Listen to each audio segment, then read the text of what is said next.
বাংলাদেশের খুবই গুরুত্বপূর্ণ একটি রাজনৈতিক দল জামাতে ইসলামী। জামাতে ইসলামী রাজনীতি নিয়ে দীর্ঘ বছর বিভিন্ন ধরনের সমালোচনা হয়ে থাকে। আম, ইসলামী আন্দোলন বাংলাদেশের মতে জামাতে ইসলামী মূলত ইসলামপন্থী কোনো দল নয়, এবং এর মাধ্যমে তারা মনে করেন বা তাদের নেতৃত্ব মনে করেন যে বাংলাদেশে ভ্রান্ত ইসলামের প্রচার হতে পারে। আমি ইসলামের পিউরিফিকেশন নিয়ে কোনো কথা আজকে বলতে আসিনি। আমার কাছে মনে হয়েছে যে জামাত ইসলামের যে নতুন একটি বড় পরিবর্তন যা চোখে পড়েছে তা নিয়ে আপনাদের সঙ্গে কথা বলা প্রয়োজন। সম্প্রতি সময় দেখা যাচ্ছে জামাতের নারী সদস্যরা রাজপথে নেমেছেন এবং একই সঙ্গে তারা বিভিন্ন রাজনৈতিক প্রোগ্রামে অংশগ্রহণ করছেন। জামাত কি এই কাজটি করছে মূলত পশ্চিমাদের খুশি করার জন্য কিনা, তাই আজকে জানতে চাই। সেটা নিয়ে আজকের আলোচনা। সঙ্গে থাকুন আর সাবস্ক্রাইব করুন আমার চ্যানেলটিকে।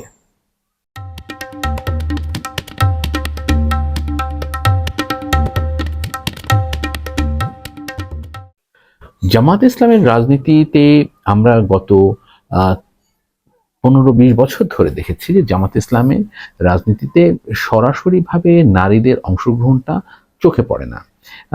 শিবিরের নেতাদেরকে আমি বলতে শুনেছি যে তারা বলছেন যে তারা নারীর স্বাধীনতায় বিশ্বাস করেন এবং সে কারণে নারীর যারা আছেন, নারী প্রতিনিধিত্ব যারা করছেন, তারা আলাদাভাবে পূর্ণাঙ্গভাবে একটি দল করে নারীদের রাজনৈতিক অধিকার প্রতিষ্ঠার চেষ্টা করছেন। এরকম একটি জায়গায় মানে নারীদের সর্বাত্মক অংশগ্রহণ, নারীদের কাজে সম্পৃক্ত করার যে বিষয়টি, তা অনেকদিন ধরেই আমরা দেখেছি এবং আমরা দেখেছি যে শেখ হাসিনার শাসন আমলে পুলিশ বা আইন শৃঙ্খলা বাহিনী প্রায়শই নারীদেরকে গ্রেফতার করতেন এবং গ্রেফতার করে বলতেন যে জামাতের নারী কর্মী, নারী সদস্য। তাদেরকে কখনো আমরা রাস্তায় ব্যাপক আকারে নামতে দেখিনি, তবে তাদের দ্বারা অনুপ্রাণিত হয়ে অনেক রাজনৈতিক কর্মী মাঠে থেকেছেন, তাদের স্নেহ ভালোবাসা নিয়ে কাজও করেছেন। কিন্তু সাম্প্রতিক সময়ে হঠাৎ করে দেখা যাচ্ছে যে জামাতের নারী অংশ বা জামাতের নারী নেতৃত্ব সরব হয়েছেন। এই সরব হওয়ার কারণটা আসলে খোঁজার চেষ্টা করছি। অন্যান্য রাজনৈতিক দল যদি এরকম করে খুব একটা আশ্চর্য হব না। সেটা বিএনপি, আওয়ামী লীগ, তাদের তো নারী কর্মী আছে, নারী কর্মীদের নিয়ে আলোচনা সমালোচনা বিভিন্ন কিছু আছে।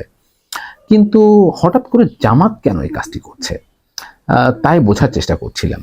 জামাতের বক্তব্য হচ্ছে যে তারা একটা প্রগ্রেসিভ দল হয়ে উঠেছে, তারা একটা গণতান্ত্রিক দল এবং নারীদের অংশগ্রহণ করার জন্যই তারা তাদের নেতৃত্বকে মাঠে এনেছেন। এবং আপনি যে প্রেস ক্লাবের সামনে তারা হিউম্যান চেইন করছে, মানববন্ধন করছে, বা একই সঙ্গে প্রেস ক্লাবের ভেতরেও তারা বিভিন্ন সভা সমিতিতে কথা বলছেন।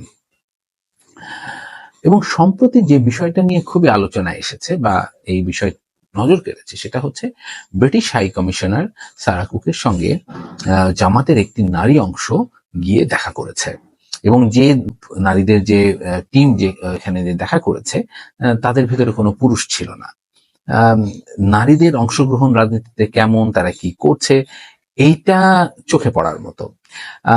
আমরা জানি না যে ইসলামী আন্দোলন বাংলাদেশ অন্যতম বৃহত্তম রাজনৈতিক দল, সেই দলটিও কি একইভাবে নারীদের অংশগ্রহণ করানো শুরু করেছে কিনা বা তারাও মাঠে নামবে কিনা। এখন প্রশ্ন হচ্ছে যে এই কাজটি আসলে তারা কেন করছে। এই কাজটি করছে কি তাদের রাজনৈতিক নেতৃত্বের কোনো পরিবর্তনের কারণে? তারা কি তাদের জামাতের মূল দলে কোন নেতৃত্ব আনতে দিচ্ছে, যেখানে ধরেন নায়েবে আমির হবেন জামাতের অনেক নারী রোকন আছেন, কিন্তু জামাত যে মূল দল সেই মূল দলের নারী নেতৃত্ব হবেন মনে করেন জামাত ইসলামের আমির রোকেয়া বেগম, এরকম কি সম্ভব?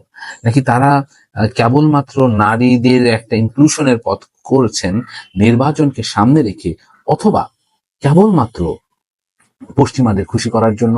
পশ্চিমারা তো নারীর অংশগ্রহণ চাই এবং সেটা আমিও সমর্থন করি, আমি সমর্থন করি যে বাংলাদেশের যে কোনো সিদ্ধান্তে নারী পুরুষ সমতার ভিত্তিতে, ইকুইটির ভিত্তিতে, ইকুয়ালিটির ভিত্তিতে তারা এগিয়ে যাবে। এখন এত বছর পরে এসে তারা এই কাজটি কি মূলত পশ্চিমাদের খুশি করার জন্য করছে কিনা, আপনি কি মনে করেন? আপনার কাছে কি মনে হয়? আপনার দর্শনটা কি একইভাবে কাজ করছে কিনা সেটা আমার ইনবক্স কমেন্ট করে জানাবেন। পাশাপাশি আমার আগ্রহটা হচ্ছে এখানে যে জামাত যদি পশ্চিমাদেরকে খুশি করতে আজকে নারীদের অংশগ্রহণটা কেবল নিশ্চিত করে, তারা কি ভবিষ্যতে জামাতের নেতৃত্বেও নারীদেরকে আসতে দিবে কিনা, প্রশ্নটাও সেখানে। যেমন ধরুন বিএনপি আপনাদের কাছে পছন্দ হতেও পারে, নাও হতে পারে, অনেক ভুল ত্রুটি একটি দল আছে, কিন্তু সেই দলের নেতৃত্বে একজন নারী আছেন এবং সেই নারীকে বাংলাদেশের বৃহৎ সংখ্যক মানুষ অকপটে পছন্দ করেন, শ্রদ্ধা করেন এবং সেই দলের নেতৃত্ব দীর্ঘ বছর তিনি ধরে রেখেছেন। একইভাবে একটি দল যা সম্প্রতি ব্যান হয়েছে, সেই দলটির একজন নেত্রী ছিলেন, তিনি তার ব্যবহার, তার আচার ব্যবহারের কারণে সমালোচিত হয়েছেন। তারপরেও দীর্ঘ বছর তিনি রাজনৈতিক দলটি একা হাতে সামলেছেন বা একা হাতে ডিল করেছেন। তো আমরাও কি ভবিষ্যতে জামাতে ইসলামের নারী নেতৃত্বকে আসলে কার্যকরভাবে দেখতে পাবো, নাকি কেবলই নারীদের এই অংশগ্রহণটা হবে মূলত পশ্চিমাদেরকে খুশি করার জন্য বা বোঝানোর জন্য যে আমরা এখন একটা মডারেট রাজনৈতিক দল হিসাবে আসতে যাচ্ছি? আর যদি সেটাই হয়, তাদের আইডিওলজিক্যাল স্ট্যান্ড কি রাইট উইং থেকে সেন্ট্রিস্ট হতে যাচ্ছে কিনা, মানে অনেক মধ্যপন্থী একটা দলের দিকে যাচ্ছে কিনা? যদি মধ্যপন্থী দল হিসেবে তারা কার্যকরী কাজ করতে যায়, সেক্ষেত্রে কি এনসিপির মতো দলের আদেও গুরুত্ব থাকবে কিনা, এবং নারীদের অংশগ্রহণটা আসলে কিভাবে হবে? ছাত্র সংঘ বা ছাত্রী সংঘ যারা নেতৃত্ব হবেন, তারা কি শিবিরকে নেতৃত্ব দিতে পারবে কিনা? এই ধরনের প্রশ্নগুলো আসলে খুব একটা পরিষ্কার না হলে, এবং তারা কি সরাসরি নির্বাচনে যেতে পারবে কিনা, বা নাকি কেবলমাত্র নারী নেতৃত্ব অংশ হিসেবে তারা খুবই হালকাভাবে সামনে একটা শোকেস হিসাবে দাঁড়াবে, সে সমস্ত প্রশ্ন আজকে রেখে দিতে চাই। আপনাদের মতামত জানতে চাই, কমেন্ট বক্সে কমেন্ট করবেন, আপনারা লিখে জানাবেন কি আপনাদের ভাবনা, এবং আপনাদের মন্তব্য নিয়ে আমি আরো ভিডিও করতে চাই। আমার চ্যানেলটি সাবস্ক্রাইব করুন, সঙ্গে থাকুন। খোদা হাফেজ।